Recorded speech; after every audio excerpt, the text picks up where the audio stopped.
On the night of the 13th of August 2003, during an exceptionally hot summer, the canton of Valais suffered one of the worst fires in Swiss history. It started in the mountains near the village of Leuk and destroyed around 200,000 trees in some 300 hectares of forest.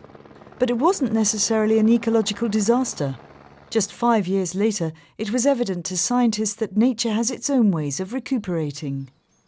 We think that seeds lying dormant in the earth for 170 years were encouraged to germinate by the fire.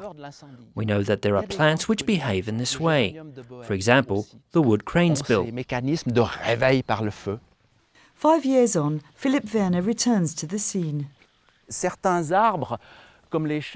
Some trees, like the oak, were able to resprout because their roots weren't completely destroyed in the fire. The pines and fir trees, which made up the bulk of the trees at the upper levels, can't do this. These deciduous trees have already grown to 8 metres and cover 40% of the area here. More than 600 varieties of plants have been recorded. There's lots of life here. It's very rich. The disappearance of the forest has also encouraged the return of certain species of birds that thrive in open spaces.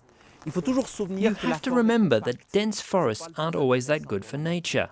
It's still at a very rich intermediate stage, but there are already a lot fewer of the rare birds that we saw here at the beginning.